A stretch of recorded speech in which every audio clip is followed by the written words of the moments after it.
in its center stage. Now I will come back on how much we have done on the thorium fuel cycle. We have done the fabrication of the thorium with the thorium. We have done the irradiation in the reactors. We have done reprocessing in a modest way. And we have utilized also the uranium-233. We have a research reactor called Icterus in Mumbai. We have another research reactor called Dhruva. Icterus is a 40 megawatt, Dhruva is 100 megawatt. We have fabricated thorium-based fuel in the J-rod positions of Icterus, as thorium oxide fuel in Dhruva, as thorium fuel bundles in PHWRs, I will come back on that, and also thorium fuel assembly in our fast breeder test reactor down south of India called Kalpakam. With respect to the irradiations, we have carried the irradiations in the Icterus in J-rod positions. We have carried the irradiations in our Dhruva as a regular fuel location. And in PHWR, we do it now, as a matter of fact, routinely for the flux flattening, and in FBTR as a blanket material.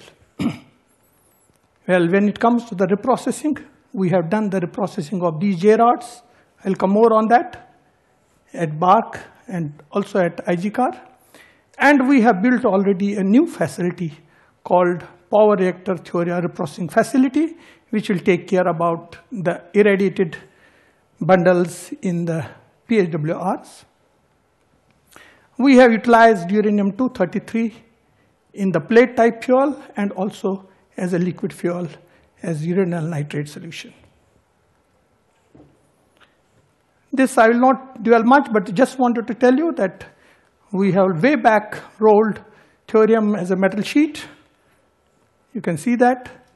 And just one slide on the irradiation behavior of thorium post-irradiation examination. We see that there is practically, because of this high thermal conductivity, no fission gas channels. You see the uranium at 4,400 megawatt burn up, and you see the thorium at 15,000 burn up.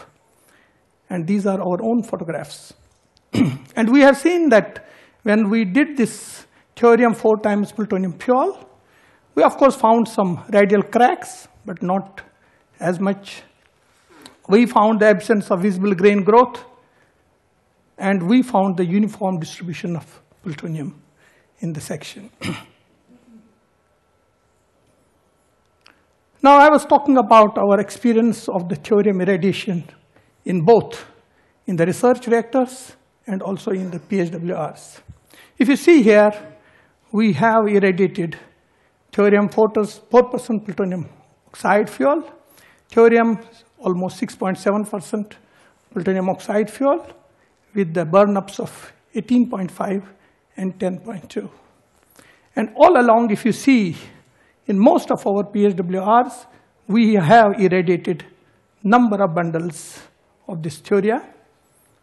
One, initially with Kalpakam, then Kakrapara, Rajasthan, Kaiga, you name it. And these are all irradiated bundles. We also have the fuel fabrication by conventional powder compaction and sintering. I will not dwell on the ASWR, but I wanted to just mention it here because this ASWR is a really forerunner for us to see how best we can deploy. But more than that, we have what's called the critical facility. It was commissioned way back in 2008.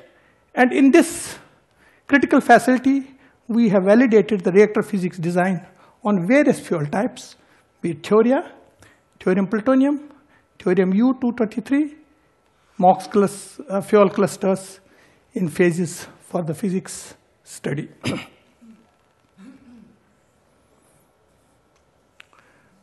Now coming on the experiences with the uranium-233 in India, way back in 84, 86, we deployed uranyl U-233 in the form of liquid uranyl nitrate solution with beryllium blocks, if you see it here. Then in 90 to 93, We did a lot of experiments with uranium-aluminum dispersion fuel in the form of plates. In fact, this became essential because these measurements helped us in finalizing the core for another reactor, research reactor called Kamini. And this Kamini is a 30 kilowatt reactor based on a uranium-233 fuel in the form of uranium-aluminum alloy, and the only operating reactor in the world with uranium-233 as fuel, to the best of my knowledge. Now I will go on, how do we do the reprocessing of this? A lot has been discussed here about the complexities of the reprocessing and all that. But I wanted to assure this community, those who are in the reprocessing arena, those who are doing the reprocessing, I somehow did not understand what is the complexity. To be honest, let us come to, see, we know the theory spent fuel. Of course, it is to be dismantled and segregated. This is very important because you may have mixed type of fuels in the bundle, and also sometimes you have the poison rods in the bundle. Then it has to go through the dissolution and the feed clarification, which is a routine thing in our Purex process. Of course, the reject fuel fabrication also goes through the dissolution. And finally, you get the three components, uranium, thorium, and plutonium. And then you make the MOX fuel of uranium plutonium, thorium oxide, thorium uranium, and thorium plutonium. Now let us come to, I'm giving the real flow sheet which we adopted. I'll come back more on that. See, if you have, it is in our Purex process or in our reprocessing, it is always taken for granted that you will not move beyond TBP and dodecane, which is a workhorse. Nobody will give you today the clearances on any other solvents. So we stick to TBP dodecane. And all you have to do, if you have a three component reprocessing, I don't know. Yeah. You change the percentage of TBP if you want to purposely and intentionally not load the thorium on the organic so that it comes in the aqueous stream. Then this 5% TBP will load uranium plutonium, and then it's a simple Purex process. Of course, with a slight difference that when you do the uranium plutonium partitioning, here you cannot use what's called Uranus, because uranium-233 will get contaminated with the uranium-235. As I was talking about, we have this AHWR, and there are many calculations with the burn-ups, but I'm talking about typical 43 gigawatt day per ton with a 5-year cooling. And you see in the dissolver solution, what will be the concentrations of the thorium, uranium, plutonium, and I highlighted zirconium because zirconium also gets co-extracted sometimes. And of course, there are all fission products. Now let us see what has been our experience with this thing. Now when we have reprocessed this fuel, you may see we got quantitatively thorium, we got quantitatively plutonium, and we got quantitatively uranium. And of course, these are the contaminations with the thorium, contaminations with the plutonium, and contaminations with the uranium. It can still go through a refinement step if required, and this is what is the decontamination factors with respect to the fission products. Very high decontamination factors. In fact, if you see the Purex flow sheet, these are all accepted. So to me, I was little wondering why we make so much, because for us, anyway, as a national policy, we have to reprocess. There is no question of once through cycle. We are on a closed fuel cycle. Whatever be the fuel, we have to reprocess because that is how we sustain. So since we are in the field of reprocessing. So for us, reprocessing of the thorium-based fuel cycle per se is not something totally new to start with. Now, why we have done this reprocessing? It is not a lab scale experiments. We have done it on the engineering scale. We have what's called UTSF, Uranium Thorium Separation Facility, a dedicated facility, where we did the reprocessing of the thorium irradiated in the research reactors.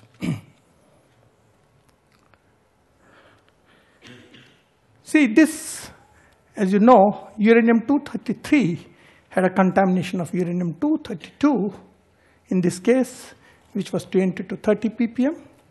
In fact, initially we had estimated a little more, but in reality, it came a little low, and we recovered the thorium. Now, this is what we had irradiated, as I talked about, in the research reactors. Now, the next facility that you see here is what we are doing for the power reactors. What we have almost 300 bundles irradiated. The question here is this 500 ppm of uranium-232, so it needs very elaborate shielding. I'm happy to tell you that this facility is already ready for us, and we are awaiting safety clearances, and we will reprocess all this irradiated thorium fuel in the next year, somewhere April, May. What you see here, this is the head-end facility, this is the shielded glow box for the reconversion, and this is the hot cells where we do the solvent extraction. Now, having said so, let's also look at so-called the challenges when we go on a big industrial scale. On the head end, let me talk about. First thing, which is little different from what we reprocess today, is disassembly and segregation. Because you may have the absorber rods, you have to segregate them. You may have different type of, you may have uranium, plutonium, thorium. Of course, now the concepts have changed, but you may need a disassembly. Then, of course, we have been talking too much about thorium dissolution problem. I'll come back on that. But nevertheless, we may need fluoride-induced dissolution. And if you use the fluoride-induced dissolution, you have to complex with aluminum nitrate. And aluminum nitrate has some issues when it comes to the vitrification of the high-level waste that will get generated out of this reprocessing. I'll come a little more on that, because what we find here, I will give you a better picture of that. Now let us come on the extraction. It's a three-component system. You have to be a little careful with respect to the third phase formation. Now, partitioning. You have to use the chemical reductants in place of Uranus. Those who are familiar with the Purex, we use U4. But here, we may have to use chemical reductants like Han and AHA, which is not a big deal. Or you may have to go with electrochemical reduction, which was done long back in Germany, but not followed further, but chemical reductants are good enough. Now come to the product handling. Yes, you have the issue of storage of thorium-232,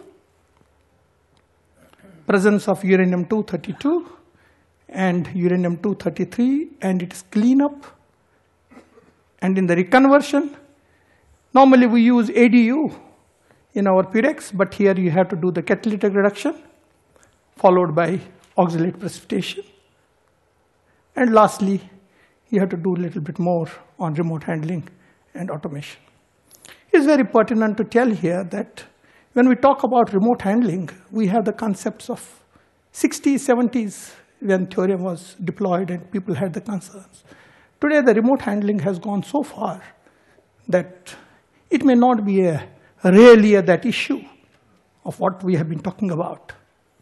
Those who are well versed with the vitrification facilities with the actual high-level waste, for them, I think this type of remote handling is not all that what really should bother. Now I'll come on the fluoride dissolution. What you see here is that 3 curves. This basically, most of the people will quote 0.03 molar fluoride with 0.1 molar. And 10 times stoichiometric requirement. In fact, it is not needed when you really go in presence of zircaloy because aluminum complexes the fluoride and you don't have to use the aluminum nitrate. Now with respect to the vitrification, you have the 3 issues, aluminum, thorium, and fluoride. It is basically with respect to the solubility limits and also with respect to the volatilization. I wanted to tell you that we have already done the vitrification. In fact, with the sodium borosilicate glass, which we use industrially, you see the pouring temperature because of these constants goes slightly higher than normally 1050. And for that, we are well prepared with our cold crucible technology where the temperature availability and corrosion aspects are not much of concern. And this I wanted to show you that we have already vitrified almost 18 meter cubes of this high-level waste in a shielded facility, and of course, as a policy, we have removed the fission products. It has, of course, nothing to do in its processing, but as a policy. Now, with respect to the fluoride volatilization, we had estimated 7.4% in our vitrification, but it went not more than 3%, 3 to 4%.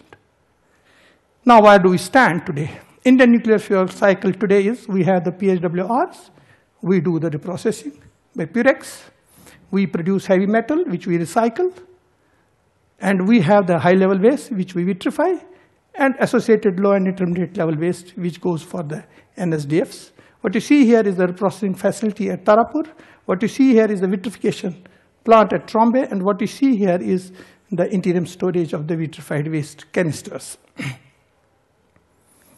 Now, I will spend 2 minutes on this by naming this evolving fuel cycle. Today, the strategy should be what is your back-end capability, and based on that back-end capabilities, you decide what type of reactors you use. It's very important. Now, if you see today's scene, we have the natural uranium, we have PHWR, we do the Purex, we put the plutonium as MOX, shall go to LWR, then again, by aqueous processing, by partitioning, you go to the minor actinides, and you stop here because I will tell you what we will do with the minor actinides we will put in the fast reactors. We don't have to make fast reactors. Our program is with the fast reactors. That is a good part of it. And of course, we have to again, because there will be also power reactors, of course, deburners, you have to go to the pyro reprocessing and minor actinide partitioning. Then you go to the, this is the first stage, then you go to the next stage where you go with the MOX. Yesterday, a lot of debate has been done that at what level you introduce the thorium. Now, it is at this plutonium-fueled fast breeders that you deploy thorium as a blanket. You cannot just straight away go to the uranium and thorium cycle. You have to go through this stage. This is our second stage. And in the third stage, ultimately, we'll come to the uranium-233 fuel reactors. So one cannot avoid these intermediate steps and jump to the third step. And this is what is our 3-stage power program. Now, I wanted to just show you, this is our partitioning, first industrial plant actinide partitioning. And when I am here, I want to tell that we have already commissioned it with the actual high-level waste, and the results are very encouraging. And then how do we recycle? Of course, this is a literature figure. You either use it as a homogeneous with not more than 2%, or you go to the heterogeneous, which can take about 20%. But of course, it will be in the core blankets, and there will be reduced neutron flux in the blanket and possibility of longer burning periods. So the conclude is, if you have to sustenance of the nuclear power is based on the appropriate choice of the fuel cycle, which is ever evolving. It is today's perception. Tomorrow the perception may change. So we have to go along with that. Of course, closing of the fuel cycle and thorium utilization is very, very essential for India, because it is how we maximize the use of existing resources, both thorium and uranium, and eventually decrease. I said eventually, it is not just you go, eventually decrease the long-term radiotoxicity of the nuclear waste. Technological challenges will be in the partitioning and transmutation, we know that. Pyroprocessing, I did not dwell on our program on the pyroprocessing, and of course on the thorium deployment. Thank you for your kind attention.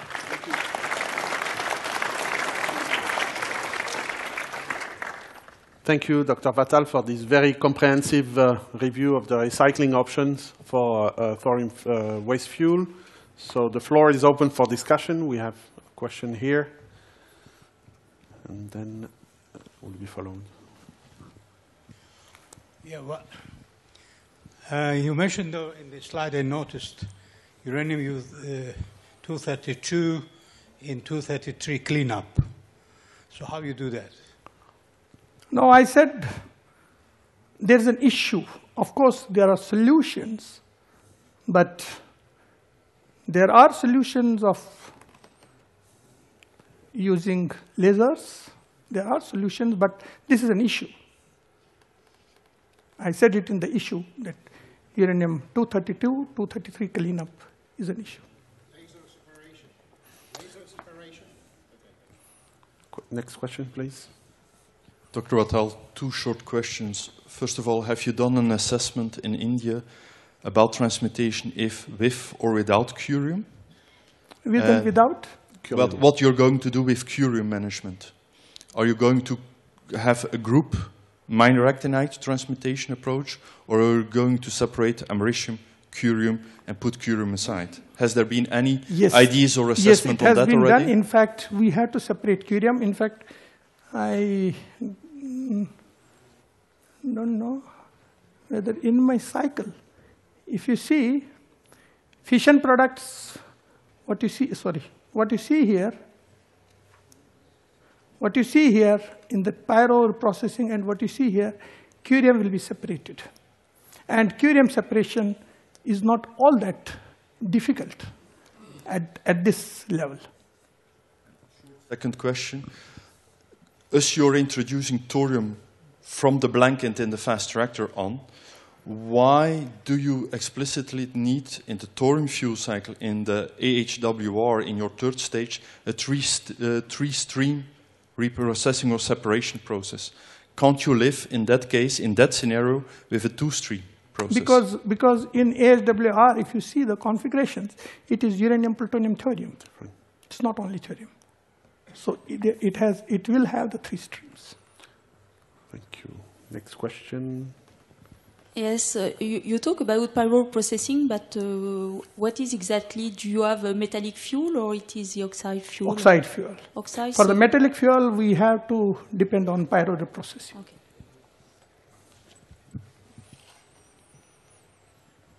Okay, I had a question. Yes. So concerning your reprocessing plant, so will you be having different reprocessing plants depending on the type of fuel that you will have to reprocess? I'm mostly referring to MOX, plutonium MOX, and the thorium MOX fuel.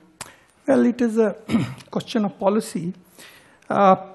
We can have a main hub of reprocessing with different dissolvers. It all depends upon what type of fuel. And then if you have the additional cycles, because extraction, yes, I will have more cycles to address. If I have to use 2 cycles, I will go. If I have to use thorium cycle, I use additional cycle. So it's a matter of policy.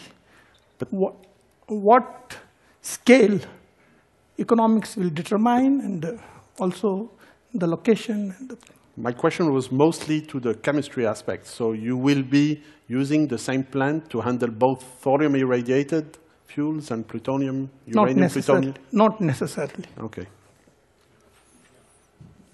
Sorry, yes, it's just a quick comment. Final question. About 2 things. To be clear, you are choosing pyro reprocessing for metallic fuel. That's yes, clear. That's this right. is the reason why you changed from Pyrex to pyroreprocessing. Yes, Okay. this is because if you use a metallic fuel. Okay.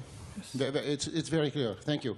I've been several times in India visiting your incredible facilities, which is very exciting, with a lot of innovation.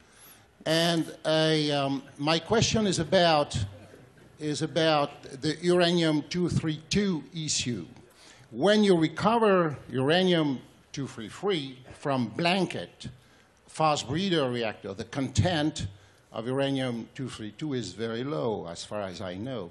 So it may be not an issue. It's just a comment. Do you confirm that? No, if you see from our PHWRs, I don't. Go back. So I don't know. You lost the presentation. It is something like 500 ppm estimated from the blanket from the power reactors. Uranium-232 contamination is almost 500 ppm. That's not from the blanket.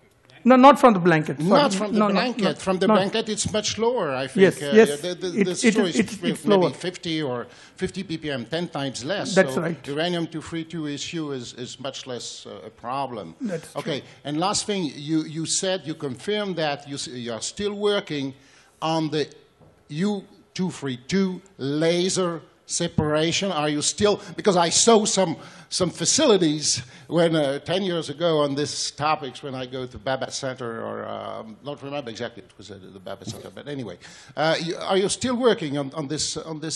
We have gone on almost a very slow pedestal on that. Okay. Thank you. Thank you very much. Thank you again, Dr. Wattal.